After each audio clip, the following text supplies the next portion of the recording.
One that I mentioned, I'm Joe Brand. Hawks fall to Vancouver 4-3. Steve Ruxton has your news next. After that, it's Hampton OB. Rough loss for the Bears today. Talk to you later. 720 WGN. Play clock at 3. Browns bring some heat. Fields off his back foot, down the sideline, overshoots Darnell Mooney.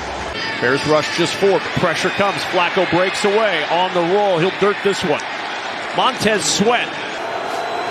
That's a huge play, missed opportunity. Now 3rd and 3. Fields down the sideline to DJ Moore, who makes the adjustment, and he makes the catch. 3rd down and 8. Fields from a clean pocket. Nobody open. Now the pocket collapses, and down he goes. The ball is out. Dalvin Tomlinson with the strip sack. Bears recover, and it's 4th down. 2nd down and 8.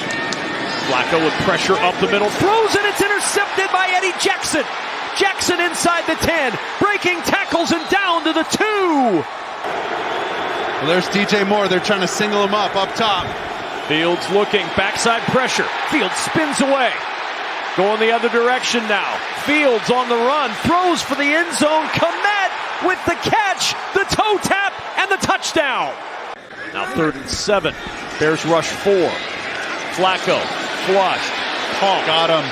Deep. Looking for Cooper on the sidelines. Amari Cooper with a leaping grab and out of bounds at the Bears 27. Flacco over the middle. Catch made by Jordan Akins, his 9th grab of the year. Deceptive speed out of South Jersey. Kareem Hunt gets the snap. Surprisingly, didn't look to throw it to Flacco and ends up short of the 1st down. Emptying out the backfield. The quick routes. The swing to Ford. Ford, 1st down. Zigging and zagging his way for the 1st with Elijah Moore out in front, and DTR with the pass that moves the chains. Makes the toss. Flacco sets, throws, caught inside the 5 and down to the 2 goes Cedric Tillman. 1st and goal. Cleveland to pick up a 13. 2nd down and goal. Sprint right. There's Flacco to the right, looking in the end zone. Throws, jump ball. Njoku pulls it in for the touchdown. Browns will bring pressure. Fields throws over the middle, and it's deflected away. Ronnie Hickman diving in front of Darnell Mooney to swat it down. Flacco on 1st down, over the middle, and it's intercepted. Off the deflection, it's Tremaine Edmunds. Edmunds on the move. Flacco trying to make the stop. He can't do it, and Edmunds is in with a pick 6. Browns 41. Here's Fields on the roll. Throws to the sideline. Scott with the catch. Another Bears 1st down. And Tyler Scott. Fields looking for more. Well covered. Denzel Ward running stride for stride with DJ Moore. 2 smaller body guys, 2 nickel guys, and then drop 2-3 technique and defensive tackle rushers up the middle, trying to confuse Justin Fields. 41-yard try from Cairo Sand. On this drive, no matter what, any points are good points. Flacco on 1st down. It's Tillman with the catch, and Tillman tripped up by Eddie Jackson. A 1st down out near the 49, pickup of 19. Well, right here, you got to get some help from your left tackle and Kareem Hunt to stay on his side. Oh, man. Boy, Walker. Just internal pressure, external pressure. Right off the edge, making life tough on Joe Flacco on 3rd and long. Borges with the punt. Fair catch called for. Muff punt. Loose, covered by the Browns. That's his 2nd one. He dropped one earlier. Flacco off. Got him. Fake. Looking over the middle, and it's intercepted. Picked off by Tyreek Stevenson. He gets it right back for the Bears. And Stevenson all the way to the 35. His 2nd interception of the year, and the diving pick takes it away from Cleveland. And now 2nd down. Fields will keep trying to get to the edge. He does, and a good run. Another design quarterback run. He's going to get the first down and more into Browns territory. Fields yanked out of bounds by the jersey. 3rd and 8. Handoff up the middle and popping through Roschon Johnson. Very close to the first. Now they're going to go for it on 4th and 1.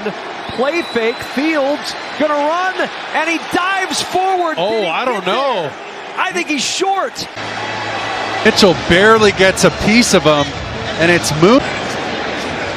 Oh, he just tapped him a little bit. The elbow is down, and based on that view, he is short. Down there is no challenge from the Chicago Bears, so a turnover on downs, and the play made by the rookie Cameron Mitchell, the Bolingbrook, Illinois native, stinging the home state team. As the Browns get it, turnover on downs, and we've got flags that fly to start this possession. They're going through. Start. Offense, they're 64. 5-yard penalty. First down. Christian, the left tackle. Christian didn't quite hold his water. They went to the line of scrimmage with multiple plays, and you hear Joe Flacco yelling, can, switching the plays up. And Christian gets an early start. First penalty this half against the Browns. 7th penalty on the afternoon for 33 yards. Snap penalty. It's played in this year, the most in NFL. Off the play. Flacco looking deep. Over the middle. Goodwin is open. He drops it in. Goodwin down inside the 25. At the 15 is where Goodwin ends up. Eddie Jackson with the tackle after the 57-yard gain. Well, they held down Brisker right here with this sit route on this side, and then here comes Marquise Goodwin ripping the top off defense, turns the defender around, has him looking in the backfield, and there he goes streaking out into space. Joe Flacco with an absolute dime down the field, finally taking the top off the defense. And now 1st down and 10 from the 15. The catch by Njoku, holding on through contact from Kyler Gordon. Down to 10-yard. That's just a pretty ball that Joe Flacco put up to Goodwin. Well, somebody was going to have to come up and make a play. The defense keeping him in this ball game. Goodwin doesn't even break stride. I mean, that's just natural God-given ability that Joe Flacco's had forever. It sure hasn't left him. 2nd and 5, Ford to carry, trying to bounce to the edge, wants to turn a corner, tiptoes his way out of bounds with a flag down on the play. He's a yard short of 1st down at the 6. But we'll wait and see about flag. Bears are saying it's against Cleveland. Holding. Offense number 68. 10-yard penalty. 2nd down. It's Michael Dunn who came in for the injured Joel Bitonio. Well, he got the face mask, I think, of Edwards right over the ball. You're going to see 68 grab 53 right here. Watch those two right there. The hold by the left hand on the face mask.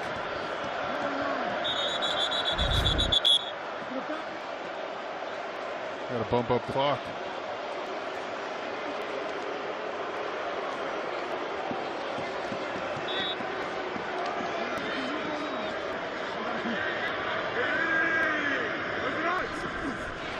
Second down, Flacco swatted down.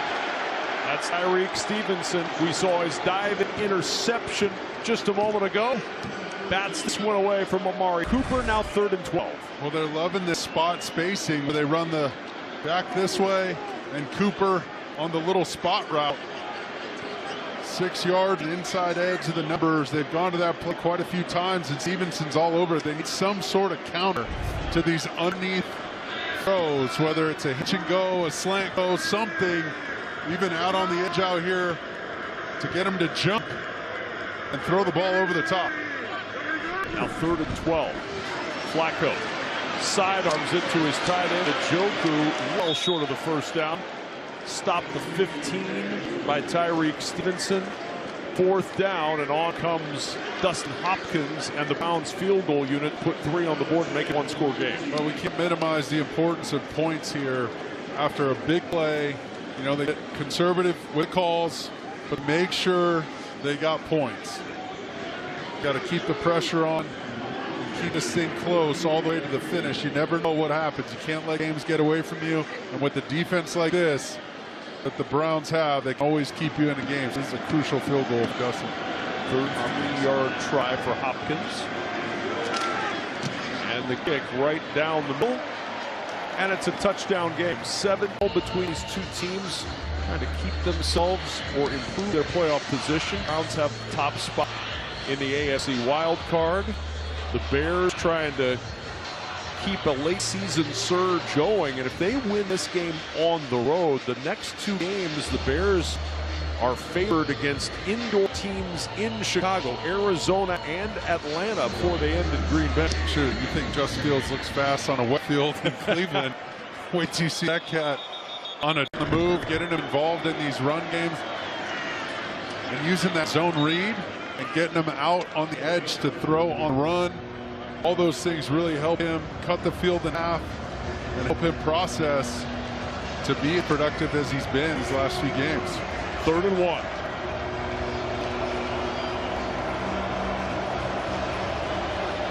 Either straight downhill with the run game again. It's been pretty solid for him, or see if they get Fields out on the edge again.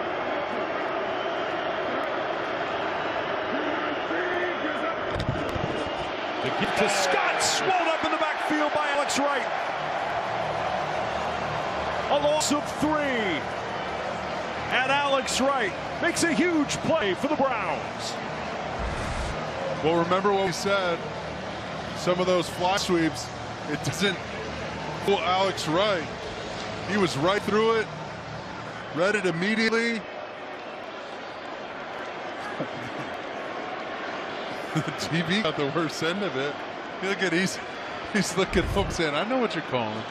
I got this. That's another huge stop for the Browns defense, keeping it close. O'Shea waves for the fair catch and makes it at the 25. Joe Flacco and the Browns back to work with 10:35 to go in the 4th, down a touchdown. Just 2 crucial short yardage plays in a row. One on 4th down, and then that one on 3rd and 1. But 2 drives in a row. That defense just, I mean, came with like 15 punts. Like, this thing changes fast, man. It's, oh man, the momentum swings back and forth.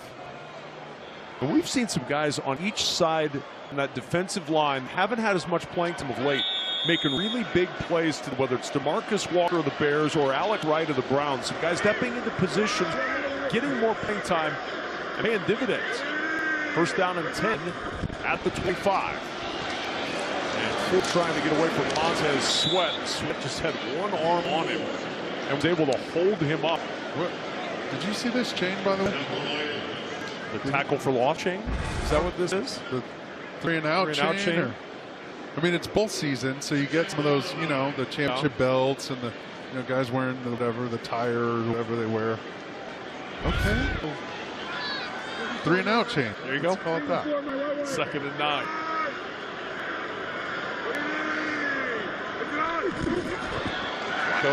Facing the 4-man rush. Pressure comes. Sweat's got him again. His 3rd sack of the day. Not only is he the Bears' leading sack man on the year, he still leads the Commanders in sacks. Ooh, and Nick Harris went down. down. Nick Harris is down, who's starting for the injured Ethan Posick today. Harris is up. They'll usher him to sidelines for at least 1 play because they stopped play for him. But Montez Sweat has had himself a day. He's going to start upfield and get inside, and then you're going to see Jerome Ford miss on the chip right there. Chips his own guy, Hudson, number 66, and nobody ends up on 98. Montez Sweat, there he is.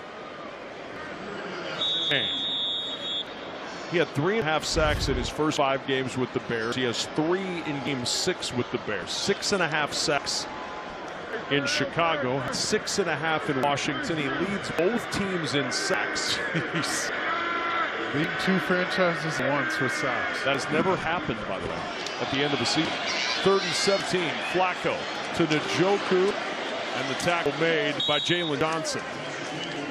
7-yard pickup on the play, but the Bears defense does what it's been doing all day, Mark. Just steps up to the challenge, gets pressure on Flacco, forces 3rd and long. Now they force a punt. Yeah, another drive with very little in the run game department. But look at this guy, Montez Sweat, leading 2 franchises. And it's never happened, as we understand it, in the history of the league, to have one player lead 2 franchises in sacks at the end of the year. I'm telling them, the Commanders better step it up over there. That's right. Trent Taylor, he's muffed 2 punts today. Fields this one cleanly. Taylor, a beeline to the sidelines and out of bounds. By the way, kudos to our colleague Kenny Albert. Today was 491st national NFL broadcast, passing Dick Enberg for 7th most all time in the play-by-play chair. Justin Fields hit and he throws, and the wobble incomplete. That pressure from Jeremiah Owusu-Koramoah right in the face of Justin Fields. 8:34 to go, and it's 2nd down.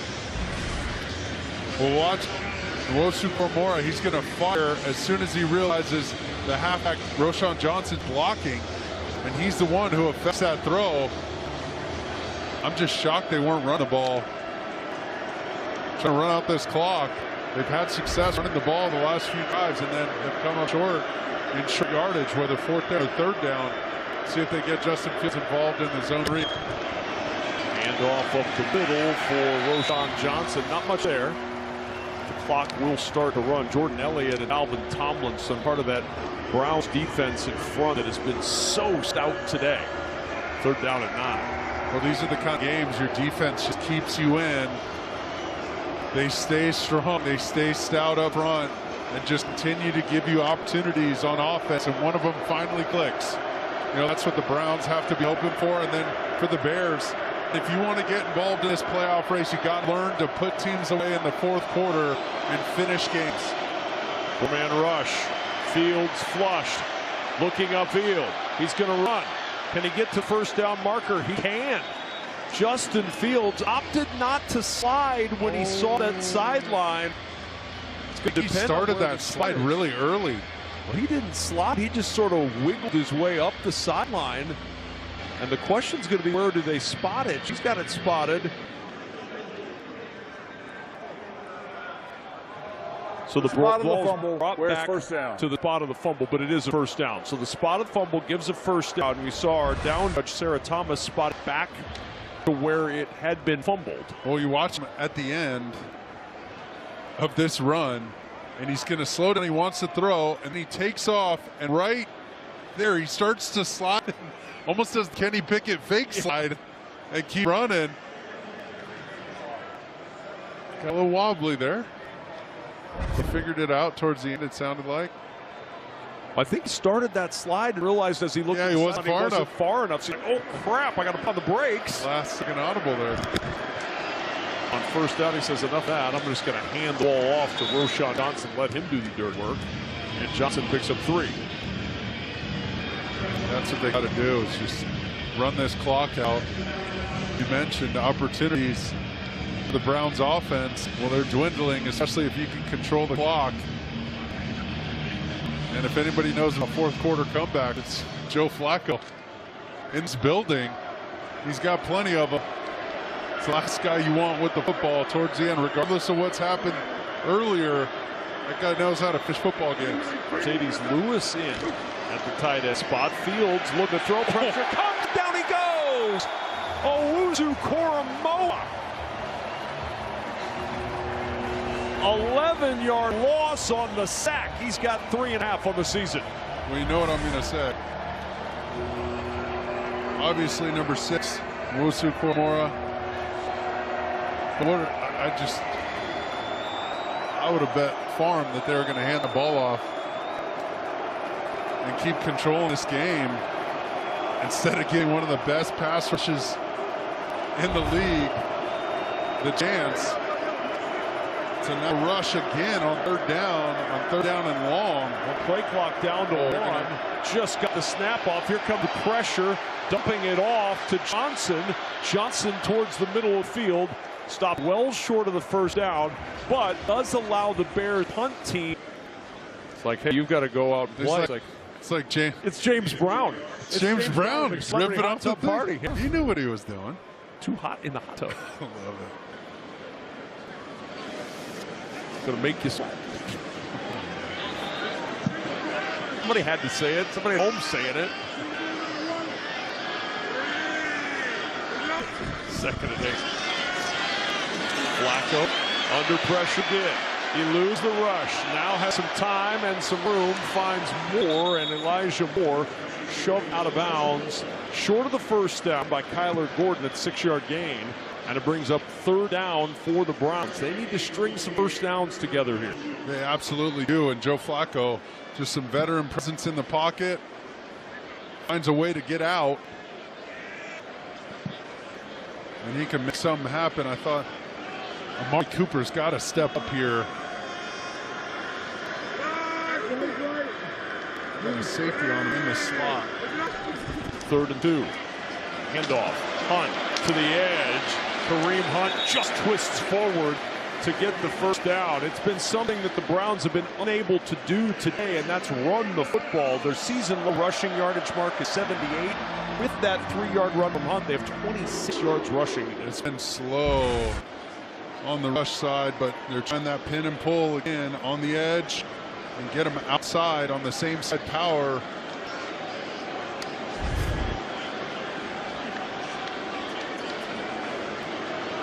We welcome those who have been watching other action across the National Football League. Mark Sanchez and Laura Oakman, I'm Kevin Kugler. Here's Joe Flacco, gets the toss back from Kareem Hunt, throws it right back to Hunt, and Hunt with a little running room. Trip shy of the 45-yard line. It was a little bulky, but it ended up working for a first down. Are you kidding me? They did this before with Dorian Thompson-Robinson, but they got interior pressure right away from the Bears. The Njoku's got to get that block inside, but Joe Flacco saved that play. They were trying to take a shot. He saved that play, somehow made it work. Here's Flacco facing a 4-man rush. Dart to sidelines. Njoku shoved out shy of midfield. Kyler Gordon hit the tackle. Second. Crowd's back into this thing. Dog pounds feeling it. This defense is going to come. Justin Fields' time, but another huge 3rd and long. This is what Browns defense specializes in. Fields to Johnson on the sideline. Open field tackle by Martin Emerson. And the Browns pitching their 3 and out. The 8th 3 and out today. But they got an excellent kicker in D-Hop. Off the play fake, Flacco throws on first down. Njoku wide open at the 40. To the 45, leaping in the air and shoved out mid-leap by Tyreek Stevenson. 3rd and 15. Flacco off his back foot. Njoku is there. He's got the first down and more. Spinning down the sidelines. The tight end inside the 20. They're just going to center this football, put it exactly where Hopkins wants it. That's what he does. Plops it onto the right hash. Bears use their final timeout. And here comes Dustin Hopkins. Dustin Hopkins for the lead. And Cleveland's on top. As the Bears go back to work on offense. 2nd down and 10. 25 seconds to play. Down 3. Fields setting up. Toss to the sideline. Scott tiptoes through 2 defenders. And Scott up the sidelines. Look at and that. The Ohio native breathes life into the Bears' chances. Fields. Chased by Garrett. Flushed. Looking. Sets up. Throwing deep. Hail Mary. End zone. Deflected. Tipped and intercepted. Almost caught. And then a deflection into the hands of DeAnthony Bell. Darnell Mooney achingly close to a game winner, and instead the Browns survive. Start your pre-Christmas celebration Saturday night at 11 with the Dusty Rhodes Christmas Special, following Connor Bedard and the Blackhawks. Shoots, he scores from the left wing circle. It's Christmas fun all night long with Dusty, right here on WGN. How dare you? How dare you? He put the cheese on the cracker. Keys to success, pray before the end. Hampton OB. I know what I'm talking about, and the gentleman to my right, he knows what he's talking about. Sponsored by your local Chevy dealers at ChevyDriveChicago.com. The Bears are what we thought they were. The Hampton OB show starts now. Hampton will be sponsored by your local Chevy dealers at ChevyDriveChicago.com. Andy Masur and the guys here after a very disappointing 20-17 loss in Cleveland. So many opportunities for the Bears. The defense really giving the offense some chances, but the offense not really coming through when it was needed. Couldn't convert on third down. Yep. Period. Game, set, match. Yeah. Folks, again, we talked in the pregame about, obviously, this was one of those games that, by hook or crook, this was like a pivotal game.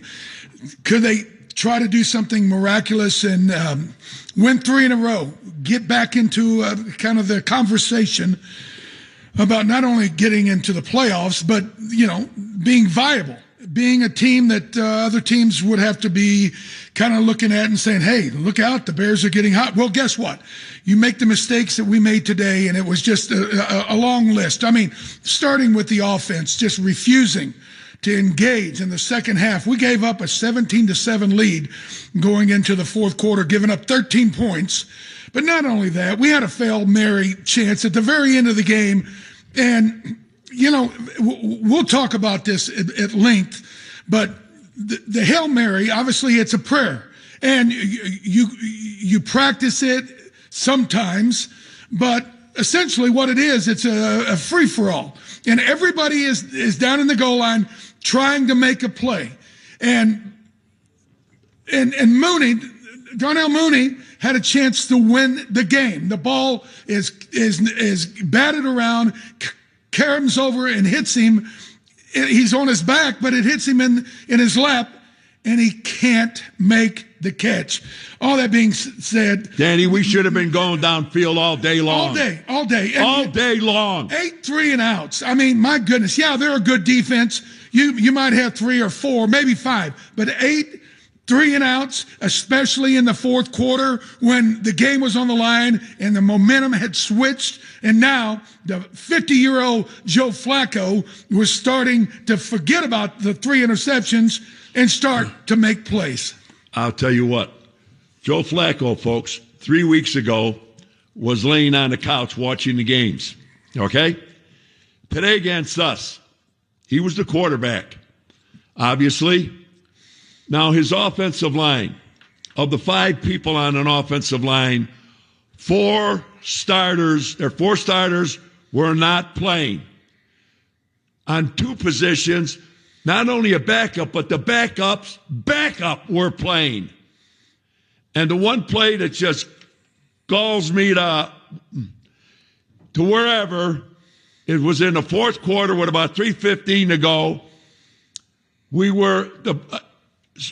This is about Sweat, by the way, our phenomenal pass rushing and another Hall of Fame great. I'm so sick and tired of hearing these words about these people. We can't even win a damn football game.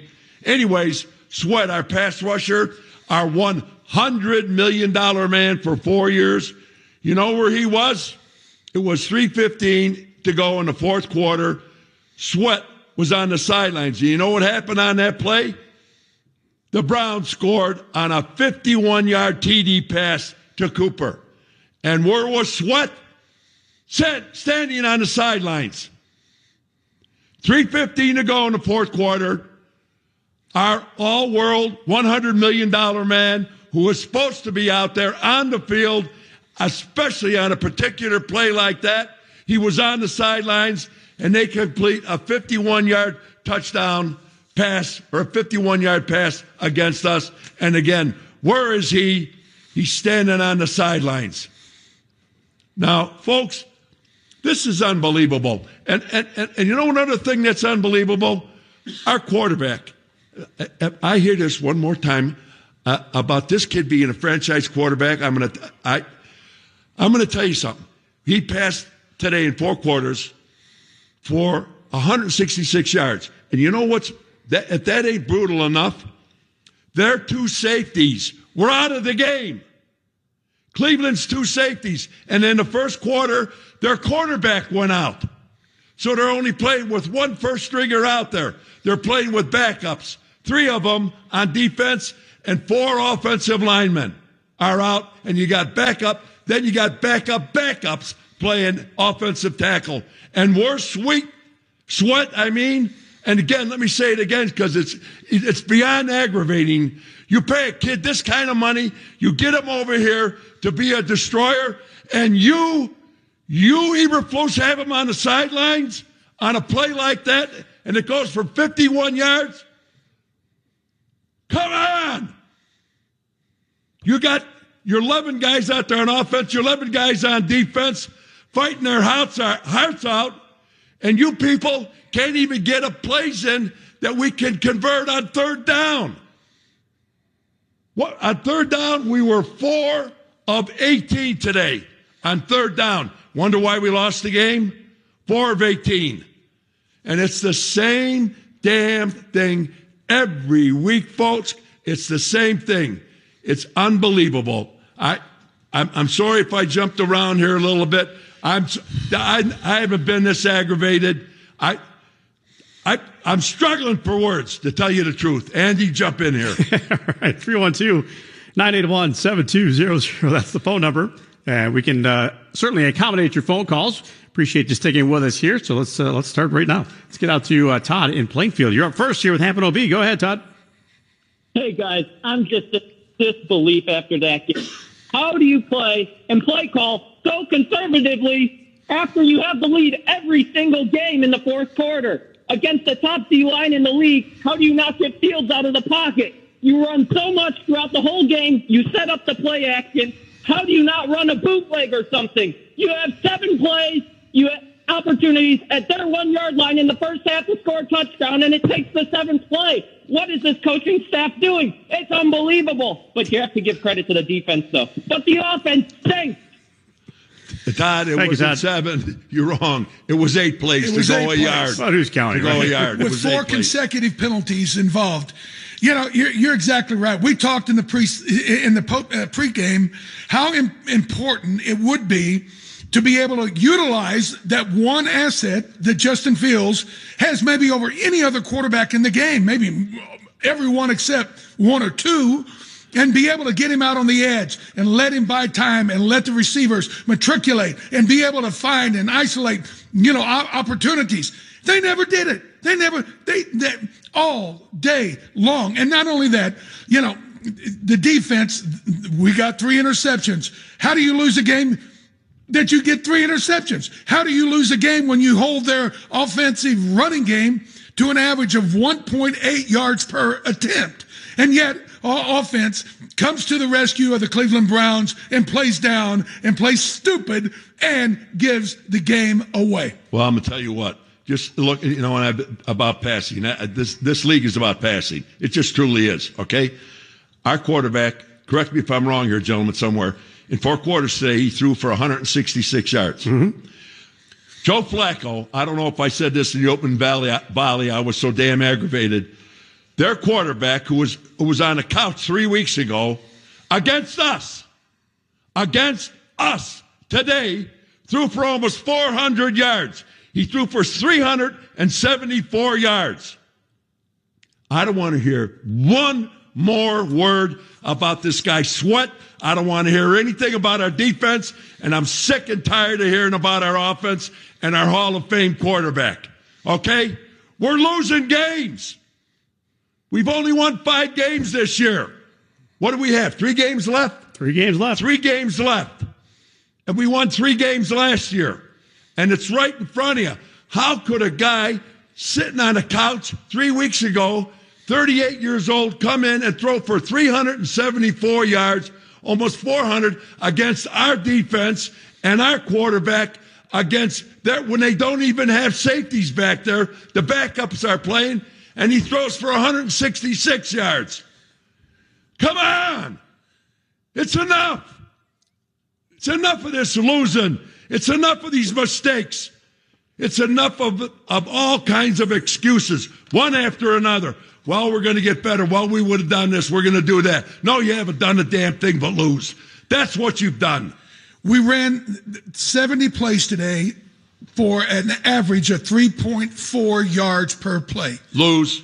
Think about this. That's as bad as Cleveland's offense was. They averaged over 7 yards, twice as much. And again, we're trying to see progress. We're trying to see, the fact that, hey, we now have an offensive line that Justin Fields can feel a little more confident about. We now have a difference maker out on the outside in DJ Moore. But yet, these numbers are historically bad. The dregs of the NFL average almost 5 yards per play. We couldn't even get to 4. 3.4 yards per play, 70 plays in the game. That gets you beat. And more. That's a great point, Danny. And more, folks. More about this, the passing game. How come the last play of the game, the Hail Mary into the end zone? Okay. We've got receivers. We got especially two that have tremendous speed. Why don't we go in the first quarter and try to put the game away? In the second quarter, try to put the game away. In the third quarter, try to put the game away. Why don't we traverse the field in the intermediate passing game and the long passing game? Folks, you saw it again today. How come we can't watch all the other teams? The ball's being fired down the field. Watch us. Okay? We'll go to the bubble screen, the slip screen, or whatever you want to call it. You go to some out patterns.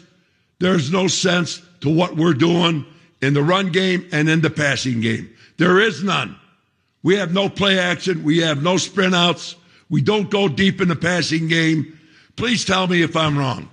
Please tell me if I'm wrong. Wish we could. 2017, the final. Browns over the Bears. We'll take a timeout. If you're on hold, please stay there. We'll get to your calls right after this break. Hampton OB, sponsored by your local Chevy dealers. 3. Fields on the roll. Sets up. Throwing deep. He's got a man out there, and it is juggled and dropped by Robert Tonyan. Hampton OB, sponsored by your local Chevy dealers, ChevyDriveChicago.com. That was the kind of day it was. I just want to say this quickly here, and Dan, you take it from there. You know what? The two things, and if you heard me talk and you heard Dan talk, the two things that an offense that is so vital. I mean, there's a lot of things, but the two, to convert on third down and to go downfield. It's play after play, quarter after. They don't do it. They don't do it, folks. 4 out of 18 times, and you hear me from week to week, we don't convert on third downs. We don't convert on third downs. We don't convert on third downs. You've got to convert on third downs. You eat the clock up, you move the ball down the field, and you score points. And we don't do it. And why in the hell we don't throw the ball over 30 yards consistently in all 4 quarters from game to game? I have absolutely no idea. Why? Because we have a couple of quality people that can get downfield and that can catch the ball. Although one today had it in his hands and he dropped it, talking about Mooney. But the fact of the matter is they're viable and they're a positive, and we don't use them. Yeah, and you're right there on the bumper. One of the few times we did go down the field, Tonyan hits him right in the hands and he drops it. I mean, it's, and I could say, well, they were concerned about the weather and the ability to catch the ball and all. Other people catch it. Why can't we? 312-981-7200. Back to the phones. Let's go to Dave in South Florida. You're up with Hampton OB. Go ahead, Dave. Hey, guys. Great show. I just want to wish you guys a Merry Christmas. And I call you guys like religiously every single week. I try to, and we've been talking about third and fourth quarter collapses now. Against Denver, we collapsed. Against the Lions, we were up 12 with 4 minutes to go. Today, we were up 10 with a quarter to go. How much does that account to coaching and game plan? And secondly, Hampton, I got a question for you.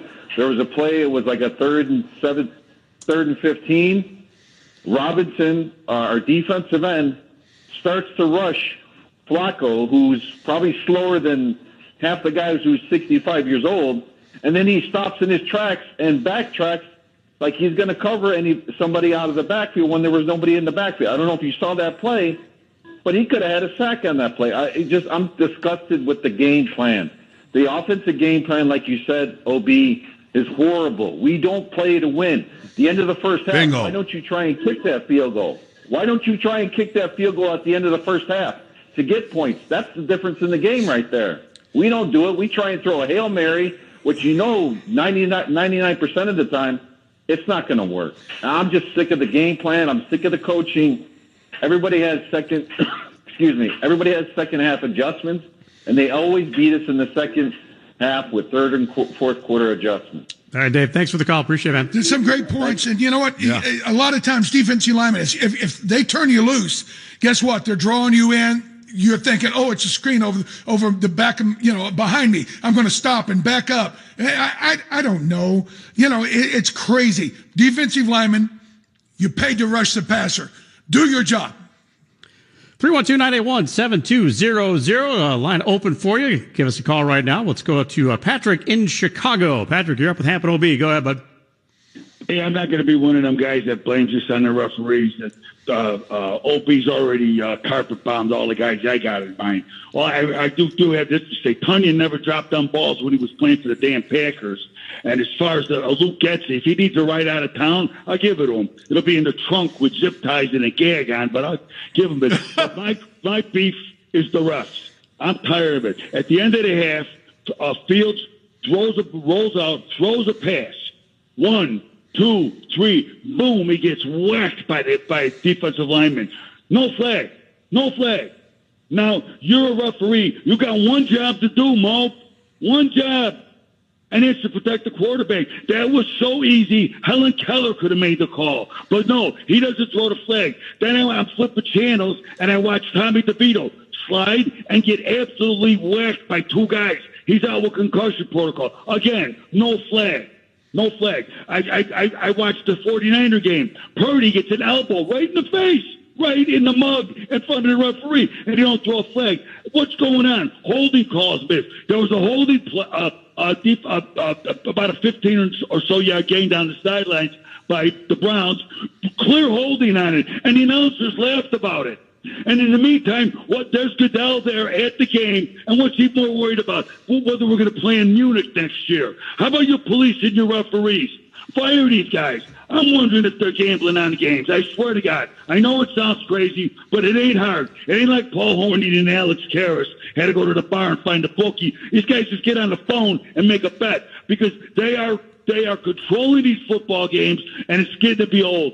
But Justin Fields is getting whacked around over and over and over again, and they don't throw the flag, and I don't get it. And it's become more and more frustration. Fields actually said he talks to him before the game. Says, hey, guys, I'm not going to fake a slide. I'm not going to fake going out of bounds. And they look at him, and they still don't make the call. All right, Patrick. Thanks, man. Thank you, buddy. Appreciate the call. Patrick, you're exactly right. That should have been a penalty. The half should not have stopped. They should have been given another play after a 15-yard assessment. But why didn't they? All I can tell you is, I don't know what you do for a living, but a lot of times, deep in somebody's heart, they don't want to be told what to do. And all week long, we heard on the radio, we heard at the press conference that everybody was all up in arms that Justin Fields was taking these extra shots.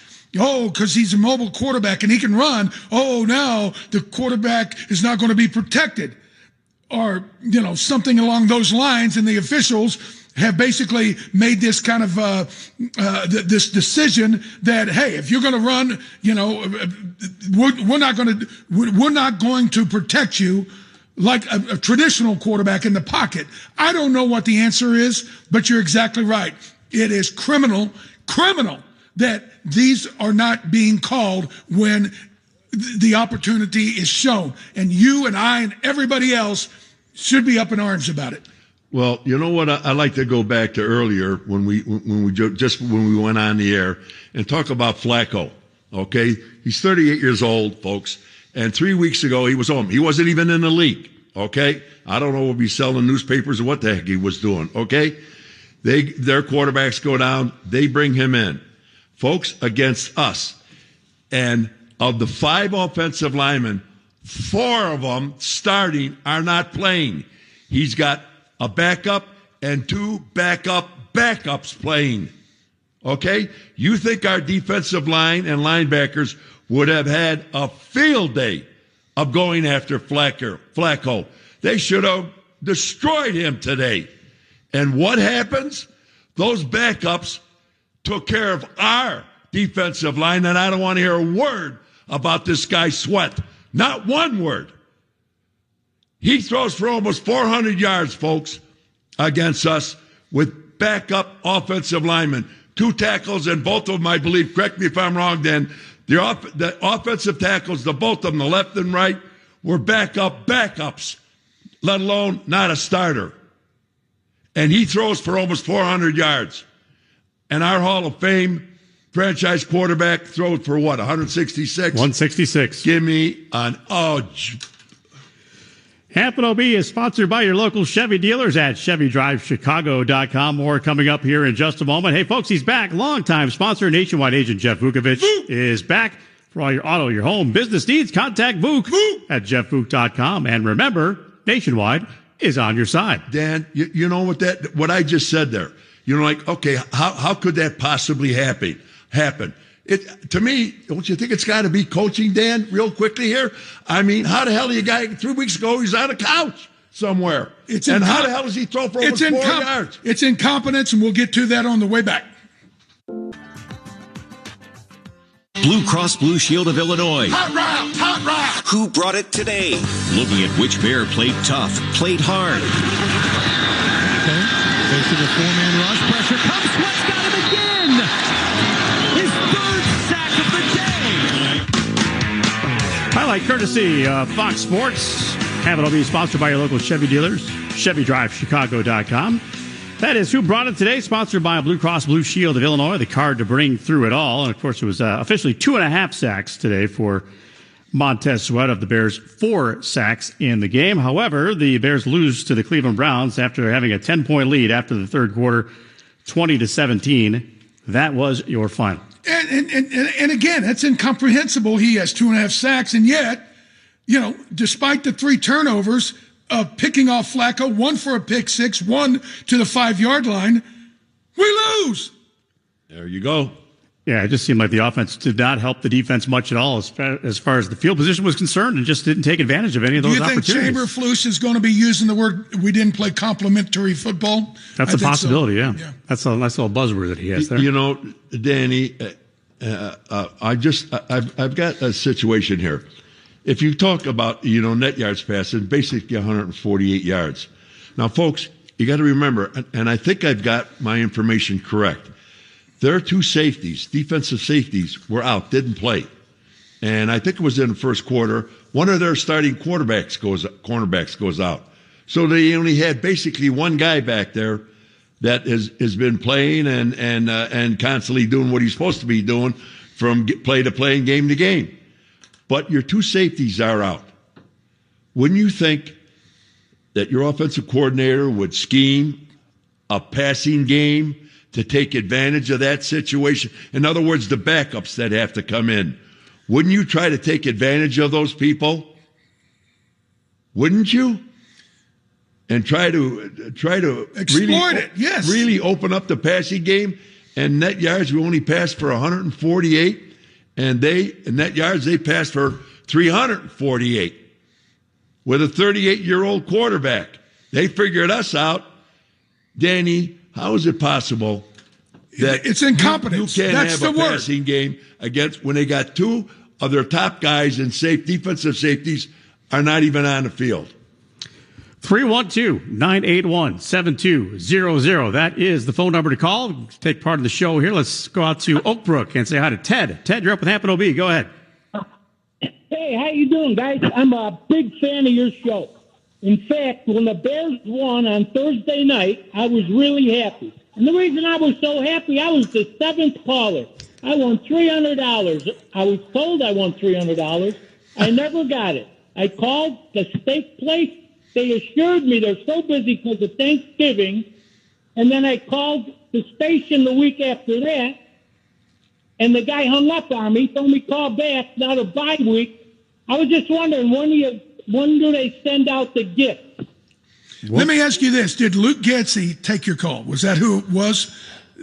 Taking your somebody's got to pick up the ball here. Come on, OB. Well, I'll tell you what, Ted. Well, I'll say something to somebody here. Yeah, Sammy's on the phone with him right now. I don't know how far it goes. I'm on this show for 2 hours once a week. Or I take that back, 3 hours.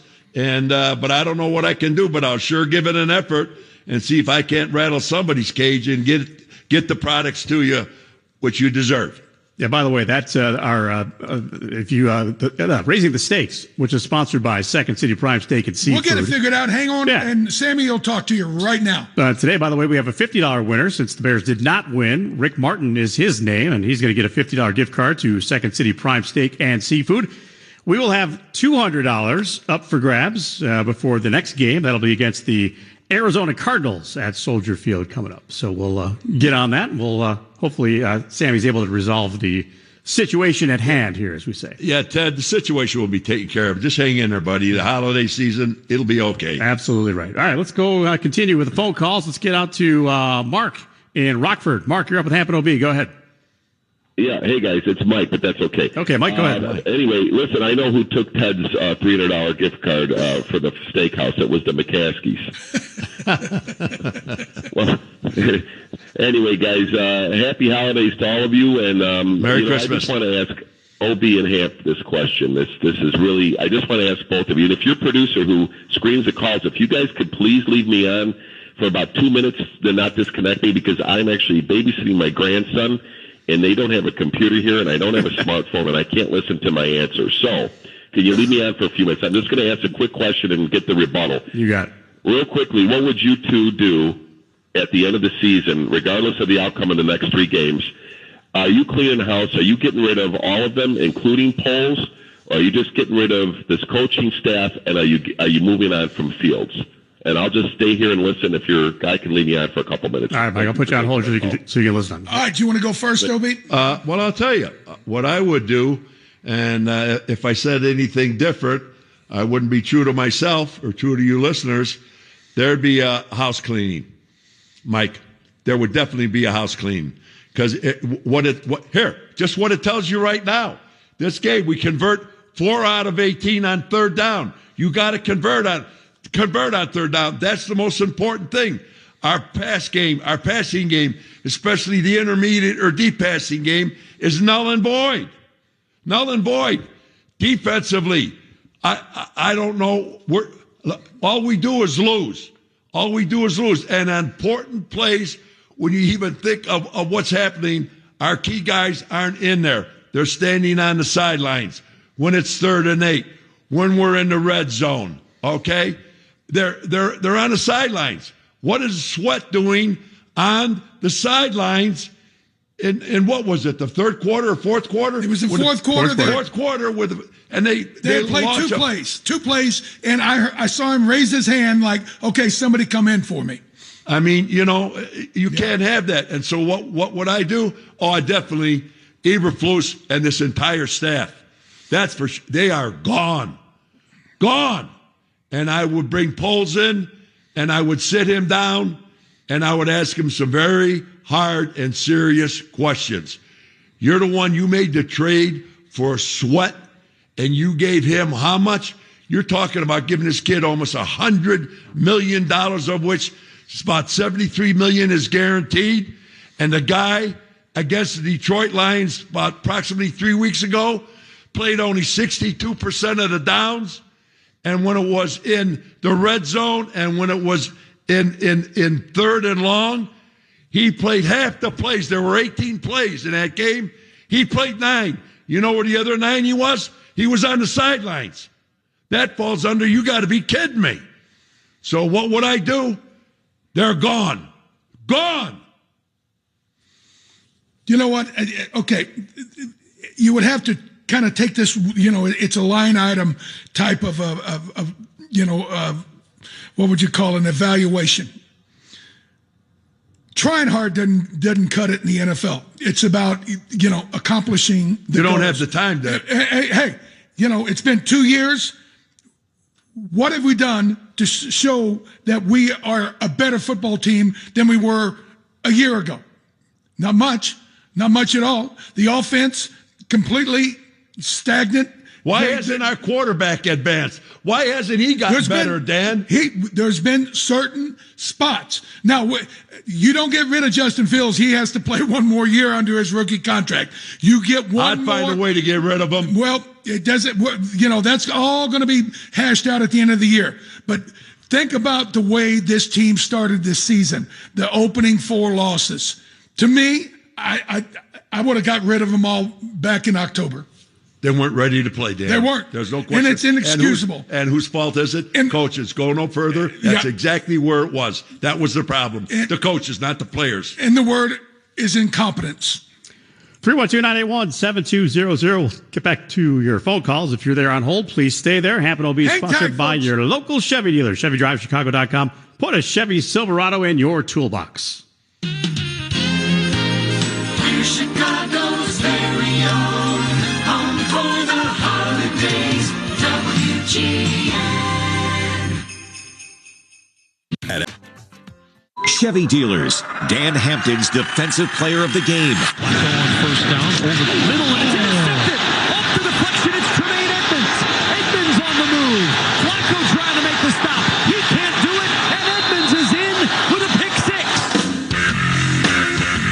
Hampton OB continues, sponsored by your local Chevy dealer, ChevyDriveChicago.com. Put a Chevy Silverado in your toolbox.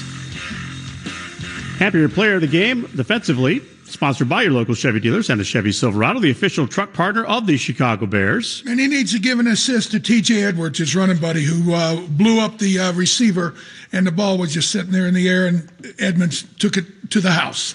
And, of course, that's part of the frustration of the 20-17 loss, that the defense had 3 picks today, and the Bears offense not really able to take full advantage of that in blowing a 10-point lead. Couldn't get out of their way. As OB said, they were 4 out of 14 on third down. Yep.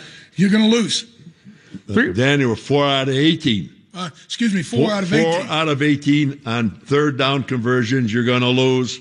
And again, just some of the things that just totally mystify me. How the hell is it that we could play a team and defensively they're, whatever, but offensively too. And to have 4 of your 5 starting offensive linemen not playing on the field. And we go against this team and we lose? It was the 4th quarterback. They started 3 other quarterbacks before this guy was signed off the couch. Folks, we're not making this stuff up, okay? And anybody that starts talking about this coaching staff and this guy and this person, it is bad. I'm telling you, people, this is bad. This is a bad coach football team, and we've got a lot of bad players on this team. Few good ones. Not enough. 312-981-7200 is the number. Let's get back out to those phone lines and say hi to Ed, listening in Texas. Ed, you're up with Hampton OB. Go ahead. Yes, thank you. Good evening, gentlemen. I would like to, I hate to do it because we went to the same high school, disagree with Mr. Obradovich. I believe that you're being too hard on Sweat and Fields because Sweat did produced 3 sacks. The defense did hold the Browns to 20. They held when there was a muff punt. And I think that perhaps they got tired in the end. And as far as Fields, it appears as though he watched the other guy, Bagent, when Bagent was starting and picked up a few things from Bagent and made a few improvements. I blame Getsy because when they got the lead, it was run, screen, punt. Run, screen, punt. And I think and Mooney and the other receiver should have stepped up when, what's his name, DJ Moore was a little bit giddy. Hey, Ed. I think Mooney and the other receiver should have stepped up. Yes, hold on. Everything that you've just said, I've said. Everything that you've just said, I've said. Okay. You guys answer there. I think we lost. We got disconnected from Ed there. But yeah, I mean, we've heard those points quite a bit. I mean, yeah. what the hell is he talking about? I think what he's saying is, hey, Montez Sweat was involved with 2.5 sacks. He had a lot of good plays. Playing against a backup, not even a backup. But it wasn't enough. And when it's 3rd and 8 on critical downs, he's on the sidelines. I'm not supposed to say that? Get out of my life. 312-981-7200, the number up to Austin, Texas. And this is Robert. Robert, you're up with Hampton OB. Go ahead. Yeah, good evening. The performance of Justin Fields today and really is a setback and really dampens the optimism, that perceived optimism of his improved play from the last couple of weeks, and really reopens the question, the issue of the Bears' inability to draft and develop a franchise quarterback, going, unfortunately, all the way back to the Sid Luckman days of the 40s. And I emphasize the word develop because I concur with you all that I think the majority of the issue with the offense is coaching with Getsy, and as we've talked about week after week after week, they're just he's not a capable offensive coordinator. But a question I have for Dan Hampton along these same lines about Bears being able to find a franchise quarterback. In 1983 draft, the Bears drafted Jim Covert #1, which was a great draft choice, Hall of Famer. But they also had another draft choice in the first round, and they drafted Willie Gault out of Tennessee, a very speedy receiver who was a good player for several years. But when they drafted Gault, Dan Marino was still on the board. And my question, Dan, is if they would have drafted Marino, the Bears, instead of Gault, would they have had multiple Super Bowl victories in the 80s instead of just one in 1985? All right, Robert, thanks for the call. You know what? And it's subjective in the sense that, okay, think about this. Our offense wasn't that sophisticated. It was all, built around the running game of Walter. And McMahon had, a number of spots where he flourished, and he did some pretty good stuff. But he wasn't always available. And, the old saying, availability is the most important ability. Dan Marino, he played a long time, and he, withstood a lot of, violent blows on the field. And if we would have had somebody that we could have been more than competent as he was, would he have been what he was under Don Shula? Maybe not, but there's no doubt about it. Yeah, and it's just like Mahomes. We take Trubisky instead of Patrick Mahomes. Go figure. 312-981-7200. Got a couple of minutes before we have to hit our bottom of the hour news break. Let's go out to Elgin. Teofilo, you are up with Hampton OB. Go ahead. Hello, Dan Hampton, Ed O'Branovich. Much love and respect. Thank you, sir. I'll make a quick, sir. Both of you, they got to get rid of the coaching staff. Justin Fields, he's a good athlete, but he's just not for the Bears. It's been 3 years, and we're still under 500. And just a quick question to both of you guys, because you guys will play defense. Dan Hampton, Mr. Ed O'Branovich, can you remember your first sack and what player and what NFL team you got your first sack in the NFL? All right, man. Thanks for the call. Appreciate it. Yep, I sure do. It was the fourth game of my rookie year against Tampa Bay, and I had, I think, two or 2.5 in that game. And yeah, I've said this before. There's a trick to everything. Playing music, working on a car, whatever, playing football. And it just kind of like everything changed.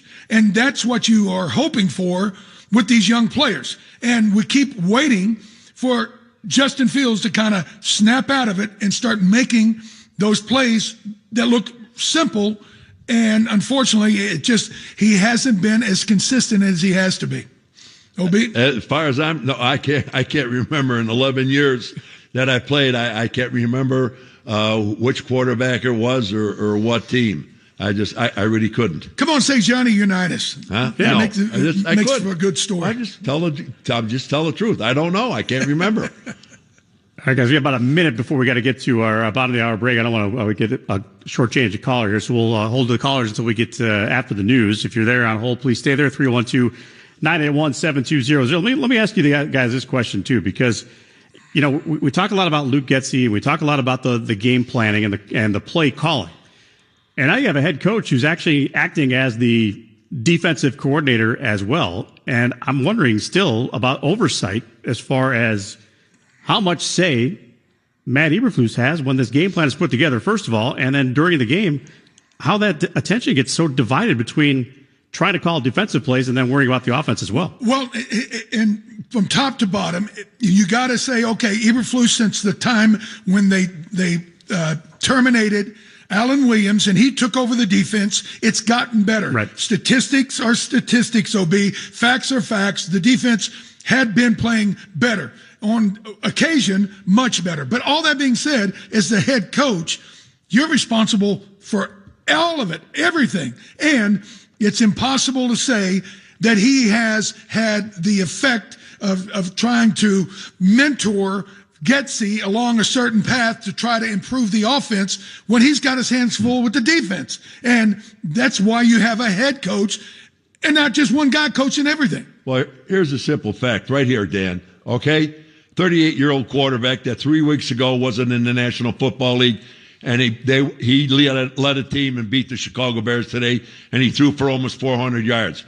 We have a quarterback in his third year drafted number 1. We moved up to get him, and lucky he passed it for a little over 150 yards. Okay? That's it. Game, set, match, folks. 312-981-7200, the phone number.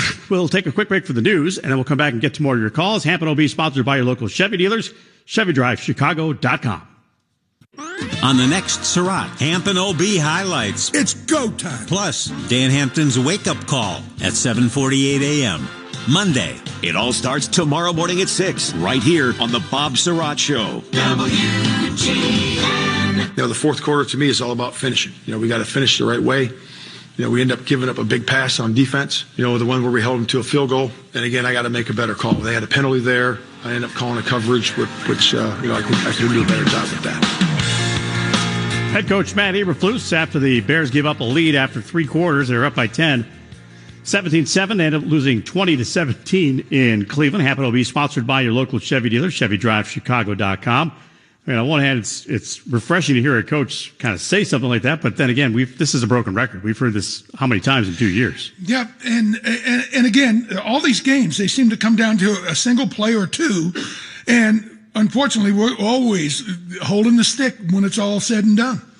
312-981-7200. That's our phone number if you want to get in touch with us and chat with Hampton OB on the radio. Let's go out to LaGrange Park and welcome in Carl. Carl, you're up with Hampton OB. Go ahead.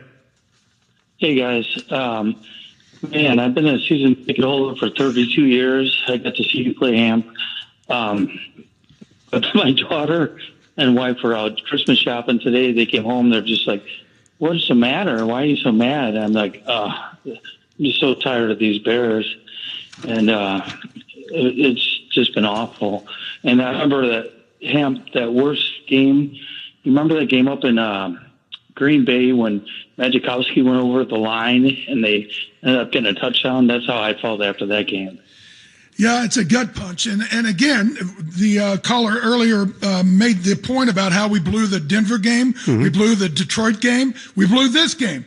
Think about it. Instead of 5-9, what would we be, 8-6? Think about that.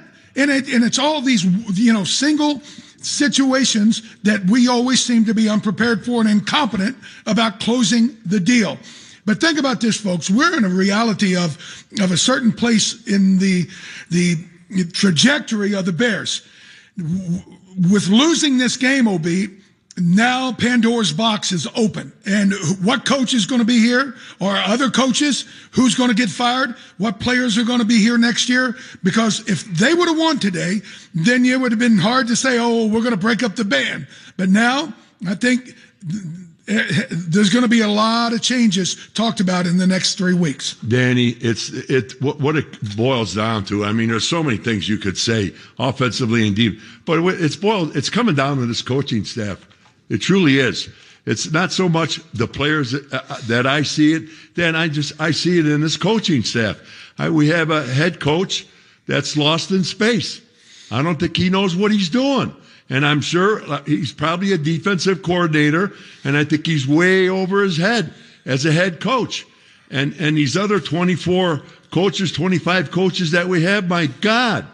You put a game plan together and you have a team that has a ton of starters out and you've coming off, you won 2 games in a row and you come and my God, you pass for 166 yards and you play against the team who had 4 quarterbacks. So the quarterback that played today wasn't even in the situation with the team that he's with. He was home. He wasn't even in the league. And this kid threw for almost 400 yards against us. How's it possible? Whose fault is it? Whose fault? Well, it's all on the head coach's plate. And, at some point... And his staff, Danny. Well, and you got to say, okay, there is a certain level of incompetence that is holding this team back. Now, early in the year, we were not playing good football. We weren't blocking or tackling or getting after people. You can't say that now. We're doing a lot of better things, but not enough good things that enable us to win games. Danny, we get interceptions. Why can't we put points on the board? We struggle to put points on the board. We truly do. And we struggle to take advantage of certain situations. And one of them is our third down situations, what's been a problem with this team for quite a long time. Folks, 4 out of 18 times trying to convert, you're going to lose a football game. I don't care what happens. You're going to lose a football game. Think about this. Our offense had 1 touchdown drive of 5 yards after Eddie Jackson ran it back to the 5 yard. That's a fact. And then we had a field goal. And that was the sum total of their contribution. A 5-yard touchdown drive and a field goal. All right, let's get to the football. That's what I said. Where's the problem? It's Eberflus and this coaching staff. Yep. It's right in front of you. And at some point, the head coach has to say it is not good enough and we have to change. We got to do more about exploiting the weaknesses of the defense. And there were weaknesses to exploit. And of course, we're too incompetent to figure it out. All right, up next, we go to Adam in Lombard. You're up with Hampton OB. Go ahead, Adam. Gentlemen, how you doing today? Good, Adam. Hey, you know what? I'm really confused. That play, 4th and 1, you kick the field goal. You're on the road. You're 4 of 18 on 3rd down. It takes you 7 attempts with penalties to get in the end zone on that scoring drive. I don't understand the logic in that. You kick the field goal, you get the points, and you move on. What is he trying to do? Okay. That was the play with Justin Fields getting tripped up. Okay. No, I don't. Is that what you're talking? Are you talking about in the 4th quarter at the end of the first half? I think we lost him, unfortunately. But I thought you were talking about that. There was a situation at the end of the first half where obviously Cairo Santo told him, I can't make this. Evidently, there were 15, 20-mile-an-hour winds, and it was of a distance he didn't feel capable. Same thing when they went for it on 4th down and 2 when Justin Fields got tripped up and he came up 6 inches short. Evidently, Santos told him, I don't think I can kick it and make it. And, obviously, if they get the first down, it would have been game, set, match. We would have won. But, hey, it is what it is, and we come up short. And that right there is our Muller Auto Group game-changing moment, sponsored by the Muller family of dealerships in Hoffman Estates, Gurnee, Highland Park, and Merrillville. Was it ever? Because they took over possession. They ran a couple of plays, and then on 3rd down, we've basically said this for quite a while now. Montez Sweat comes off the field, and then they put Green out there, and then they run a play. Flacco moves around in the pocket, buys a little time, and then he hits number 2. Oh, Cooper. Cooper. Yeah, 51 yards. And goes down the sideline for the game winner. And, at some point, well, actually it was a tie, but at some point you just got to say those are the moments that you're paying these people a certain amount of money to make a difference. You can't make a difference if you're on the sideline. Well, here's one more point too. You know what? In the passing game, again, they threw for almost 400. We threw for what? What was it? 166 yeah. 166 yards for an average, folks, of 3.4 yards per play, per pass. Okay? How many games do you think you're going to win? How many first downs are you going to convert? And that's obviously, and we could go from week to week to week with these kind of stats. And apparently it's okay. Well, I don't think it's going to be okay. We got 3 more games to go, and I don't know what's going to happen. But I'll tell you what, I think a clear out of this head coach and his staff, Dan, is looming in the near future. Is it for sure? I don't know. But my God, winning 3 games last year, winning 5 games so far this year, and you see from game to game, we can't pass the ball, we can't run the football, and we can't convert on 3rd down. And you think, folks, we don't have a problem? Because that's exactly what happened today. That's exactly what happened. Couldn't convert on 3rd down, couldn't score, period. 312-981-7200. Let's go out to Rolling Meadows and say hi to John. John, you're up with Hampton OB. Go ahead, John.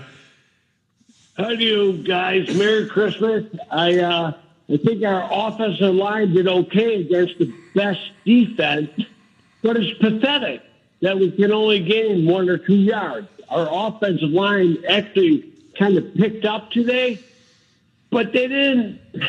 It's like, really? 1, 2 yards, this and that? I mean, they played the best defense, and they did okay, but we didn't. It's aggravating. It's aggravating. Well, it all goes back to the... A little bit, but we didn't do anything against them. Well, you're exactly right. It wasn't like the situation of 2 years ago where our quarterback was pillaged for 9 sacks. But all that being said, today could have been handled so much differently with a proper game plan of running the ball and doing play action and a myriad of boots and getting the quarterback out of the pocket. You know, as a pass rusher, you know, we love it when we know the quarterback's going to be in the pocket. Come on. Now, when you got him moving around, then you got to have changes of angles, contained concerns, all these different things. It changes everything. Exactly. And yet we played stupid, incompetent football on offense. You're exactly correct, Dan. Absolutely. Hampton OB is sponsored by your local Chevy dealer, ChevyDriveChicago.com. We'll take a quick time out here, and if you are on hold, please stay there. 312-981-7200 is the phone number. Take your money and your mileage farther with Mariano's. Save up to $2 per gallon when you redeem up to 2,000 fuel points per fill at Mariano's fuel centers and participating BP and Amoco stations. Earn fuel points to fill up your car when you shop Mariano's for groceries, gift cards, and you fill prescriptions. This double savings fuel points offer is connected to your Mariano's reward card and taking place for a limited time. Get topped off on all the details when you visit Marianos.com/fuel. Take your money and your mileage farther when you shop Mariano's. Use up to 2,000 fuel points per fill. Save up to $2 per gallon at Mariano's fuel centers and participating BP and Amoco stations. WGN. At ASCO, we're on it. And Case IH Farmall Tractors. First off, defense played a hell of a game. I'm not sure if they could have played any better for us as a team. First off, I got to play better as the quarterback of this team, and I think we all got to be better on offense. Of course, their D-line, they have a great D-line, great rush. So I know the guys up front, wish they would have had a few plays back. Receivers, wish they would have had a few plays back. I mean, it's simple. We just got to be better. I got to be better. Justin Fields, after the Bears lost 20-17 to the Cleveland Browns. Hampton OB, sponsored by your local Chevy dealer, ChevyDrivesChicago.com. Tough game for the offense. Defense played fairly well in this game, but again, fairly well did not get the job done here today as the Bears lose after a 10-point lead after 3 quarters of play. Full phone lines. Let's get out to the callers here. Let's go to Palos Heights and welcome in Rob. Rob, you're up with Hampton OB. Go right ahead. Hello. I love you guys for starters. I have a simple comment, simple question. Number one, I was like, whenever they show the replays behind the quarterback, you could see several people open. And my question is, do you ever think that he'll learn how to get rid of the ball? Speaking of Justin Fields, who I do not hate, but will he ever get rid of the ball fast enough? Because to me, that's the biggest deal of keeping him. All right, Rob, thanks for the call.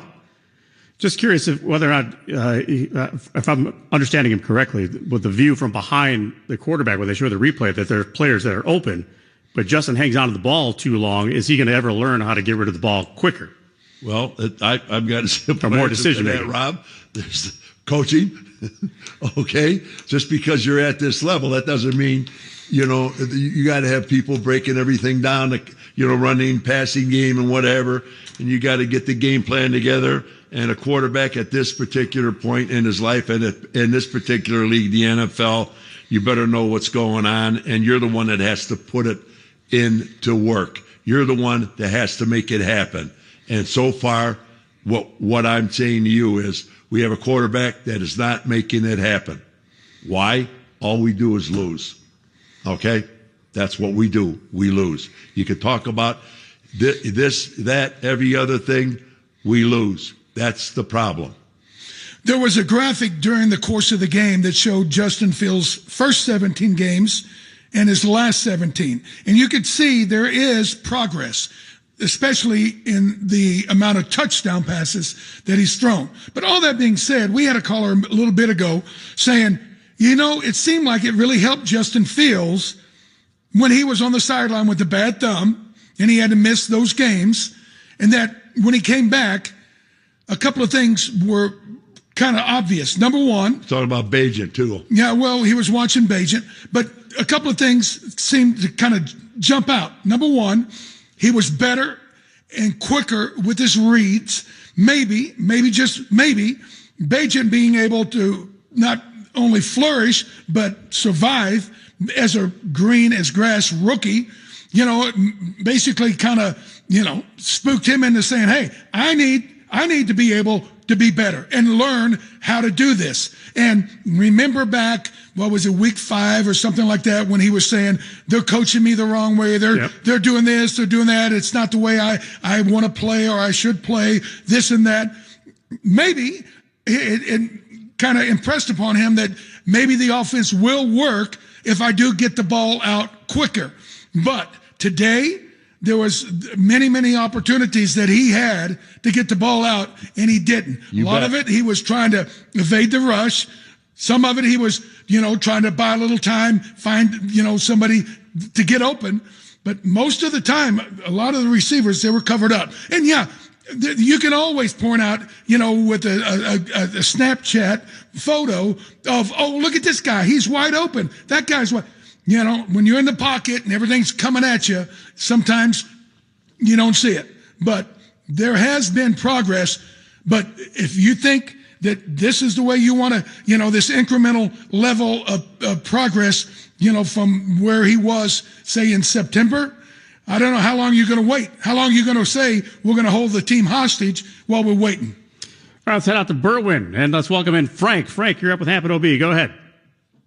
Hey, it's great to talk to you guys. I was reading an article with Marshall Fox, and he's talking about running backs today, how they're not actually getting into the Florida game. And some of the greats never wanted to come out of the game. And when you watch the Bears, they never seem to be able to punch the ball in on the first and run down on the goal line. Well, and you know what? That's kind of, when Eberflus said, oh, well, that's just the way we do things. Well, that's kind of the way everybody thinks now in the NFL.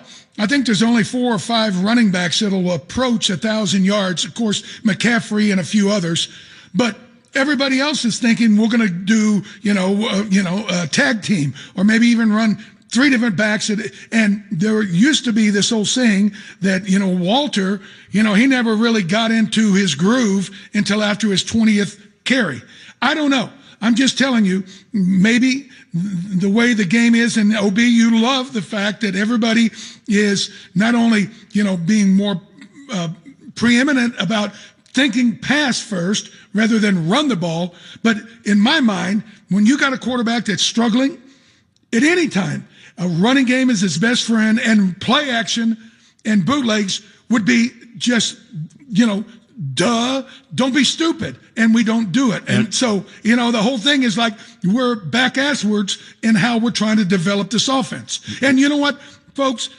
Andy made a great point when we were in break. He said, Getsy's like he doesn't understand the flow of the game. He doesn't have any feel for what he's doing. And most of the time, 80% of the time, that's the way it looks. It does. I mean, it just seems like they're those scripted plays, and come hell or high water, he's going to run them.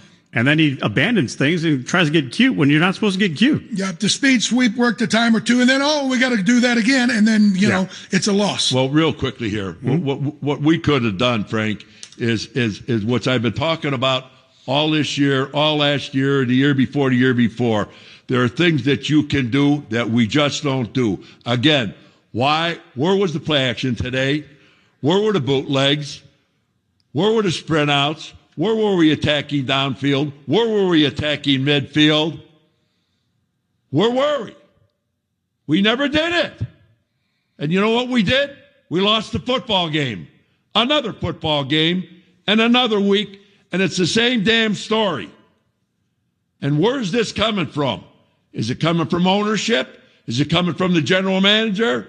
Or is it coming from Eberflus and his entire coaching staff? I don't think it's a mystery. Arlington Heights. Let's go to Patrick. Patrick, you're up with Hampton OB. Go ahead, Patrick. Hey, Ed and Dan, Merry Christmas, Happy New Year. Much good health to both of you. But thank you, sir. A good general can make adjustments in the middle of a battle.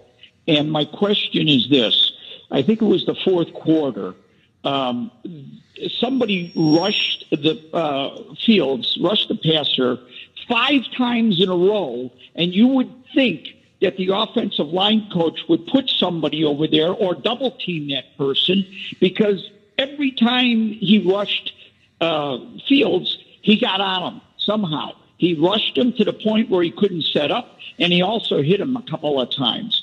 I mean, what the hell is going on, excuse my language, with whoever's, watching that and can't figure that out? Thank you, Patrick. Okay, that plays right into what Andy was saying. He has a script, and the script has certain offensive sets, and, hell or high water, he's not going to adjust. He's going to run those plays, and if the quarterback's taking a beating, he takes a beating. Yep. And whereas I remember, certain really smart guys like Gibbs and Bill Walsh and those guys, if you start causing trouble, they're going to double you till you just get beat into submission. But not Getsy. Hey, I got this play. We're going to run it. Hampton OB, sponsored by your local Chevy dealer, ChevyDriveChicago.com. Put a Chevy Silverado in your toolbox. If you're on hold, please stay there. We will get to you after the news. 312-981-7200. Folks, he's back. Longtime sponsor, Nationwide agent Jeff Vukovich is back. For all your auto, home, business needs, contact Vuk at JeffVuk.com. And remember, Nationwide is on your side. I'm not going to go over the exact yards, but we were quite a ways back. There were significant yards that were there that we needed to gain to go for the kick there. The win was significant that direction for sure. Hampton will be sponsored by your local Chevy dealer, ChevyDriveChicago.com. Andy Eberflus talking about the decision not to kick a field goal at the end of the first half, and obviously those points would have been big in a 20-17 loss, but that's how it turned out. 312-981-7200. That is our number. We have a full set of phone lines here, so let's try to get to some of these calls. We have a limited time left. We've got about 20 minutes until we are out of here. Thank you for holding on, folks. We certainly do appreciate. We certainly appreciate you sticking with us here as well. Let's go out to Rockford and welcome in Mark. Mark, you're up with Hampton OB. Go ahead. Hi, I have a question. How is it that after every play, someone has to dance? Someone gets tackled, they dance. Someone passes, they dance. An interception, they dance. A touchback, they dance. I mean, if I really wanted to see a bunch of guys dance, I'd probably want to watch Fred Astaire and Gene Kelly. You know what I'm saying? I mean, Johnny Unitas would be rolling over in his grave right now if he saw this kind of thing. Thanks, Mark. Appreciate it. Well, Mark, there's, it's the times we live in. It's everybody's got to have an open mind, and sometimes you just got to sit back and let certain things happen. And eventually, some rules will come in, or maybe there might not be any rules. I don't know. But all I can tell you is television in the game in the National Football League in football has a lot to say about what goes on that football field. And if they want to put it on somebody dancing out there, a player dancing, or 3 or 4 of them, and if that's what TV wants, trust me, Mark, it's going to happen.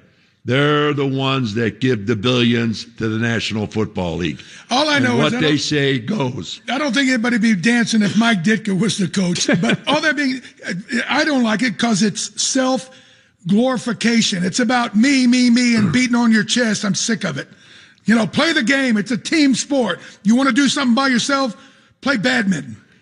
Out to Berwyn we go now. And John, you're up with having a B. Go ahead, John. Yeah, I got a comment. Down through the years, the quarterback, I think you'll agree, is the most important player on the field. When it comes crunch time, they elevate the talent on the team. They deliver, and more than likely than not, in the fourth quarter, they win ball games. There you go. Three games that we lost this year: Denver, Detroit, and today. The quarterback on the other team stepped up in the fourth quarter, and they won the game. And they delivered the goods. We got a quarterback that can't deliver the pizza. Simple as that. Johnny, thank you, John. That's what I've been saying, and Fields, and it's my opinion. Okay, everybody is entitled to their opinion, and my opinion is he is not a franchise quarterback. He's not anything close to it. I think what he is, I think he's a running back, or he would be a great receiver and put in the slot. Why? Because you could put him in the slot. You'd always have him in motion. And what he would go against are the defensive backs. Like if you get a defensive back that's like 6'1" and weighs 210 pounds or whatever, that guy's a giant defensive back. Well, this kid is 6'3" and about 230, Dan? And he can run. He's a great runner. But he's not a quarterback, and I would put him either as a running back or as a slot, or the third option would be trade him and see what you can get for him. We're going nowhere with him at a quarterback. Two reasons why: he's not an accurate passer, and he still cannot read defenses. Just the fact it's right in front of you, and you want to know if anything tells you that? This game today told you that. They had a quarterback, Joe Flacco, pass for almost 400 yards against us. 3 weeks ago, he's at home. Okay? Our quarterback throws for 166 and 2 interceptions.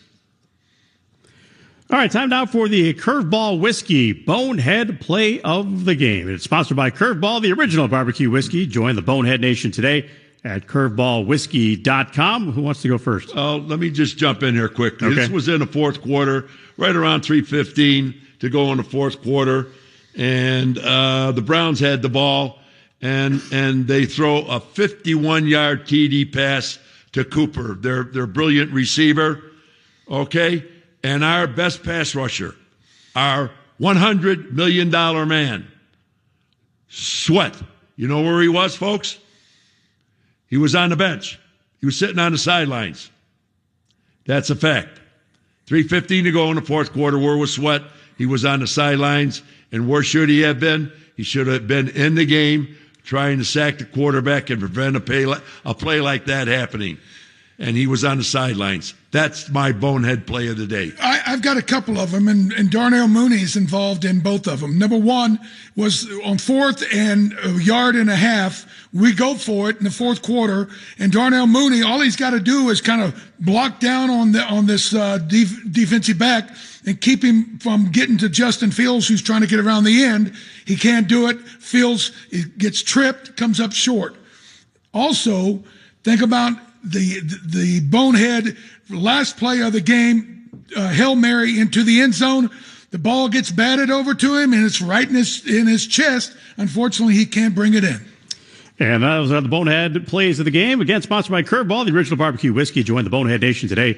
Curveballwhiskey.com. Is it a sip it, flip it, or a smooth it night tonight? It's going to be a smooth it. And in the rocks, it would go home and just relax and take it easy, because I tell you what, this is a game we could have won. It's an away game. It's tough to win an away game, and it's against an 8-5 team. And I truly had a chance to win this game. And I'm going to tell you something. You know what happened? We got outplayed by the players, and we got outcoached by their coaches. That's what happened, folks. We got outplayed by their players and outcoached by their coaches. That's exactly what happened today. We had a 17-10 lead with 5 minutes and 18 seconds left. Did you hear what I just said? Yep. That's exactly. We got out-coached, folks. The game is 60 minutes long. All right. Hampton OB, sponsored by your local Chevy dealers, ChevyDriveChicago.com. One more segment. If you're on hold, please stay there. We will try to get to you as fast as we can. 312-981-7200. Hampton OB continues in just a moment.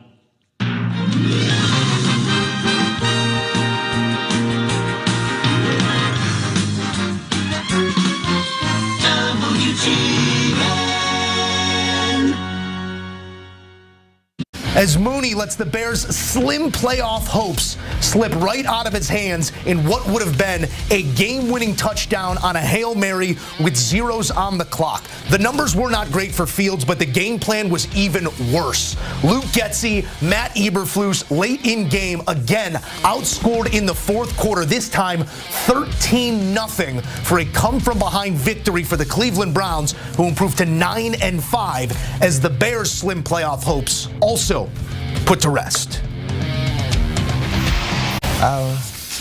Mac, you know how I feel about this one. Yeah, I mean, I got a bunch of notes right here about how great the defense played, how Montez Sweat has changed this team completely, the defense taking the ball away. It's the second best defense in a bunch of metrics since week 4. They put this team in a position to win once again, and it felt like the coaching staff almost pushed them away from that point. What did you make of the late game decision-making by Luke Getsy, by Matt Eberflus, by this coaching staff of the Chicago Bears? It felt like Luke Getsy, the offense, they thought the game was over in the third quarter. Like, it's time to go in the locker room, take a shower, let's get back to Chicago. Because the creativity was not there. The execution, the sense of urgency was not there. And I sit here and I told Joe, our very own Joe Musso, he's a big-time Chicago Bear fan. He's such a big fan that he has on Chicago Bears cuff links. That's an unbiased journalist. Unbiased, but he is biased. Let's keep it real. He has Chicago Bears cufflinks on right now because he was anticipating a feel-good day, work day. And he was feeling good for 3.5 quarters of this ball game. Third quarter, they have a lead, 17-7, 14 points. As you mentioned, Joe Flacco was having a rough day. Shouts out to the defense from Chicago. They terrorized Joe Flacco for the majority of this ball game. But I told Joe, I say, Joe, those Bears, they keep playing around with their food. They're going to mess around and allow the Browns to jump back into this ball game. And they're going to win it. I told Joe that early in the third quarter because I kept seeing generic offensive plays being called. No creativity, run left, run right, screen, punt. Run left, run right, screen, punt. You're playing against a playoff caliber team. Yes, they have Joe Flacco at the quarterback position, but at home, the Browns defensively, they're a championship-like unit. And they're going to keep their ball club in this ball game if you keep playing around with your food. And guess what? You played around with your food and you squandered a big-time win away. That has been the common theme for Matt Eberflus. We saw this weeks ago on the road against Detroit. Conservative play calling led to the Lions to do what? Jump back into this ball game, and they found a way to win. There's no way in the world Chicago should have lost this ball game because of how well the defense was playing. But the defense, they became fatigued. They got tired. They got tired of just holding up the fort the entire time. Justin Fields is a dynamic playmaker. Use him as such. DJ Moore, dealing with an ankle ailment, he's still a dynamic playmaker. Use him as such. The same can be said for Cole Kmet. You saw what they did with David Njoku. Utilize Cole Kmet the same way. And I gave a speech to Joe like he was a part of the Chicago Bears. I said, if I was the coach for the Chicago Bears, you get the guys on the sideline and say, stop playing with your food. Let's go. Stop doing this. But we've seen this how many times with Chicago in the fourth quarter? And that's the point right here, B-Mac. This, you want to talk about playing with food? You can only watch this so many times before it's the last supper for this coaching staff. Never in the history of this franchise, you're professional. Never in the history of this franchise have they fired a head coach in season. I don't know with 3 weeks left what that would accomplish other than to say we're not standing for this anymore in Chicago because there is plenty to build around when you look at that defense that moved Flacco off his spot 9 times, sacked him 4 times, 8 pass defense. And the defense scored a touchdown, by the way. They scored a touchdown. They scored a touchdown, by the way. They did exactly what was asked of them on that side of the ball. Plenty to build around, but we do have to talk about this Cleveland team because they sit at 9-5 now with Joe Flacco as the quarterback. Chicago made it hard on Flacco in this offense here today. As you look at them moving forward with real playoff aspirations, is this a team that you can see specifically? Is this an offense that you can succeeding, in the postseason behind that man in January Joe? No, to be determined.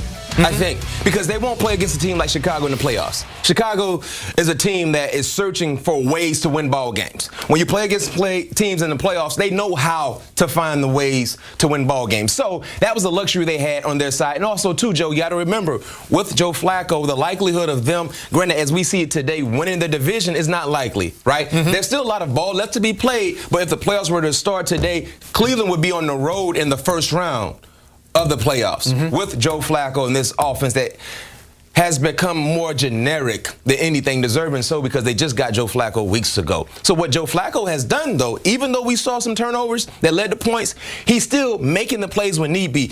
During the most critical moments of the ball game, in this matchup against Chicago, he outperformed Justin Fields. So the experience that he has is something that they can hang their hat on when need be when it comes to postseason play. And he showed up.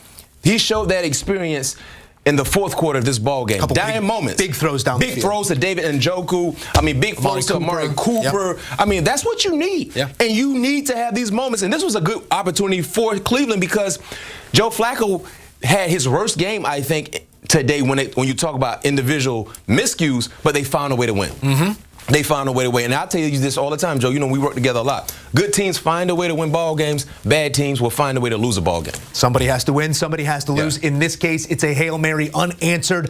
The Bears suffer a loss. Cleveland with the win as their playoff hopes grow. And the percentages, according to our friends at Sportsline, also on the way up behind Joe Flacco. Mac. Fine.com. Well, I don't know how you're comfortable in the middle of a football game, first of all. You know, you got to be comfortable with the lead. Oh, I got you. Yeah, so I would just say, again, can't speak for Mooney, but I would just say our guys were wired in. They were focused. You know, we were going for the win. And it's unfortunate we didn't get it. Hampton will be sponsored by your local Chevy dealers, ChevyDriveChicago.com. Put a Chevy Silverado in your toolbox. That was Matt Eberflus, I believe, referring to that Hail Mary at the very end of the game when we alluded to the fact that Darnell Mooney kind of had it laying on his back and just could not make the grab, couldn't squeeze it in. And that ended up a 20-17 loss. Fuel up for the Bears' next game. It's sponsored by Mariano's, where you can save up to $2 a gallon by saving Mariano's fuel points. Take your money and mileage farther with Mariano's. Next game kicks off on Christmas Eve. It'll be here at Soldier Field against Arizona, 3:25 kickoff, which means we'll be on the air with you at 2 o'clock for our pregame show here on 720 WGN. We look forward to being there with you. We will be on right after the game also? Yes, we will. Okay. We will be right after the game ends. We will have a postgame for you. There you go. Hey, and everybody's counting the Cardinals as, DOA. Guess what? They gave the 49ers a lot of fits today. So it's going to be a tough game. Try to find a way to win. All right, let's head back out to the phones. Let's go to the south side and welcome in Daniel. Daniel, you're up with Hampton OB. Go ahead, bud. Hey, guys, I think it's the culture. We can talk about, the quarterback and everything, but it's really the culture. They tanked automatically last year, and then this year they came out and they're unprepared to play their first 4 games. And the 3 games they lost, Denver, Detroit, and today, they gave the game away in the third quarter. They should have came out and said, let's finish these guys. But they don't, because they have a culture that's used to losing, and a lot of it goes back to the ownership for not holding the general manager responsible. He had the most money to spend in free agency last year and didn't fix the offensive line. Nate Davis is stealing money. You paid Montez Sweat, and I agree with you, Ed. Why is this guy not playing every down? I agree. I've never seen that before. And then Darnell Mooney, he said today that they didn't keep they got lackadaisical in the third quarter. Well, you missed the key block. So it's a culture of losing. I don't have a dog in the fight. I don't care who the quarterback is. I just want a winning management team in there that's going to have great position coaches. And you guys both know you have to have great position coaches that's going to hold players responsible and develop, sustain winning. But until the ownership decides to hire the right people or sell the team, it's not going to happen. And we're all going to be frustrated going 8-8 or being satisfied when you have 1 10-6 season, and they'll follow that up again by going 4-11. You guys keep it up. Love you. Thank you, Daniel, that was one hell of a call, Daniel. I'll tell you what, I liked everything you said. As a matter of fact, we'll make you the new general manager of the Bears. I mean, you were spot on every point. Great call, kid. All right, back out to the phones. Let's go to Kerry and welcome in Bob. Bob, you're up with Hampton OB. Go ahead. Hi, guys. I love your show. You make me feel a lot better after a loss. My question is, watching this offense and what we're talking about every week is the offense isn't doing up to par. So my question is, when Justin Fields comes to the line after a play is called, does he have the experience and the ability to change the play if he knows how to read a defense? And that's my question. I'm confused if he knows or if he doesn't know, and if he does know, why doesn't he do it more? Because obviously the plays aren't working. And then my final comment is, if these guys want to learn how to dance, tell them to pull the tape from the 1985 Bears Super Bowl Shuffle, then they can learn. Thank you, Bob. Take care. Thanks, guys. And that's one reason I avoided it. Hey, you know what? You had some really good points there. Think about this, folks. If you are watching tonight, and we got a good game, Baltimore at Jacksonville, and Trevor Lawrence, I don't know how much, I haven't watched Baltimore this year, but Trevor Lawrence has been given the opportunity to check out a place. Now, there's a certain level of trust that the offensive coordinator, coach, head coach, all of them, you have to earn that, and you have to show that you know the proper call to check to and all that. Right now, Justin's not even calling defensive, strength sets. That's on Lucas Patrick, the center. And those are part of the development curve that he is still, we're waiting on it. But all that being said, the RPOs, when we were playing Minnesota up there, because they blitzed so much, we were running a lot of RPOs. When we'd go to the line, we threw 11 times, the speed screen. Of those 11, 7 of them were RPOs, where if there are 7 guys in the box, you throw it. If there's 6, you run the dive and read the defensive end. And if there's 5 in the box, then you hand it off. So all those things, and how well did that go? It didn't go so well, did it? So he still is behind the curve on learning how to operate an offense. And, that's one thing when you watch, Aaron Rodgers, he comes to the line of scrimmage. He knows what will work, what won't work, and he gets the offense into the best play possible. And if Justin can, but think about this. Getsy was a part of all that up in Green Bay. Yeah. Now, was that Aaron making the decisions and the calls, or was that Getsy? I kind of think it was Aaron Rodgers. There's no question about it, Dan. All right, let's wrap things up on the phone lines. Matt LaFleur, the head coach. Yeah, it was Matt LaFleur, probably. Let's go out to Las Vegas and welcome in John. John, you're happy to be. Go ahead, bud. Good afternoon, guys. I just want to make a comment, and then I would like to hear your response. If management doesn't know where the problem is, then it doesn't matter where we pick our draft. If they can't see where our problems are on the team, then they deserve to go also. I'd love to hear your comment. Well, my comment will be very short. I agree with you. This isn't like baseball or hockey or anything else.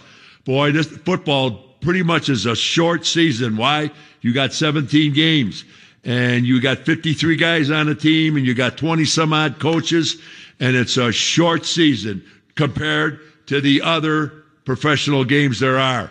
And you better have your stuff. You better understand the game offensively and defensively, and you better understand what the rules are, what the rules tell you how to play this game. You better understand the rules, and you build your game plan around the rules. By that, I mean it's how you draft, how the people are that you draft, etc. You got to understand the rules of this game, number one. That's a lot of good points there, OB. And again, when you step back and look at this season, and we've talked about it. What would you say? At least 50% of the time, or 60, or maybe 70% of the time, we found ourselves not only in ball games where we were unprepared, we were approaching a level of incompetence. More often than not, Danny. That's what I'm saying. And it happened again today. Okay, think about it. How many, what are we, 5-9, 14 games, and 70% of the time we were not prepared for the situations that we were in. We found a way to win a few games by hook or crook, but is it incompetence?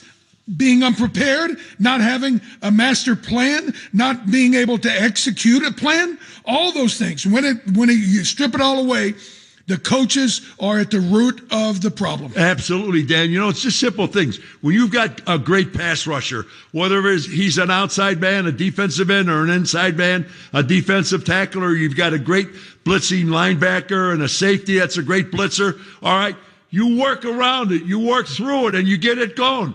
And you put it into, you go after people. Same thing offensively. You got a great receiver that has great separation and speed and hands. My God, utilize them. Guess what we do? Nothing. We lose. Today, we passed for 166 yards. Convert 4 out of 18 times on third down. And we're a championship team? Please. We are not a championship team. Can we? I doubt it. I think there has to be a huge move made after this season's over with. Gentlemen, enjoyed it as always. Unfortunately, the Bears lose it 20-17 to the Cleveland Browns. Back with you again next week. We'll be on the air at 2 o'clock with our pregame show ahead of the game against the Arizona Cardinals. Hampton OB has been sponsored by your local Chevy dealers at ChevyDriveChicago.com.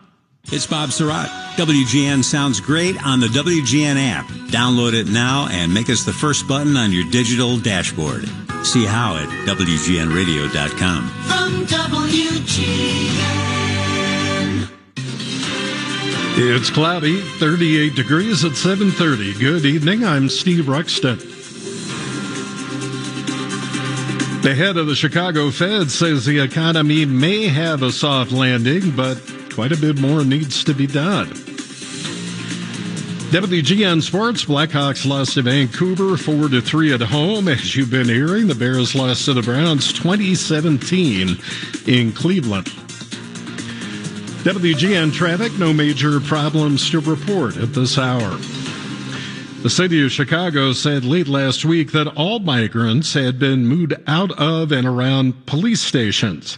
Well, just yesterday, migrants were seen again outside the 12th District Station. The city has passed a new ordinance that penalizes non-official buses for dropping migrants in the city. So some bus companies are dropping asylum seekers outside city limits. The president of the Federal Reserve Bank of Chicago says a recession can be avoided, but it's just too early to declare victory. Austin Goolsbee says the U.S. is succeeding in one half of what he calls a dual mandate of maximizing employment and stabilizing prices. He says the U.S. has done very well with employment and pretty badly with inflation over the last several years. However, some recent economic reports have indicated inflation is starting to cool off. New study says Americans eat an extra meal each day just by snacking. Researchers at The Ohio State University studied data from over 20,000 people and found that Americans consume up to 500 calories daily from snacks alone, which is often more calories than breakfast, but with very little nutritional value. The forecast from the WGN Chicago Weather Center, mostly cloudy overnight, a slight chance of snow or rain, a low of 31. Still a slight chance of snow in the morning, a high of 31, but the wind will make it feel like about 15 degrees tomorrow. It's 38 right now at O'Hare. I'm Steve Ruxton, WGN News. Next news when it happens. Next scheduled news coming up at 8 o'clock. MD Anderson Cancer Center is again named #1 in the nation for cancer care by U.S. News & World Report's Best Hospitals rankings. Our physicians treat more types of cancers in a day than many see in their whole career. This unmatched depth of expertise, combined with our groundbreaking discoveries, gives our patients access to the most innovative treatment options. Learn more.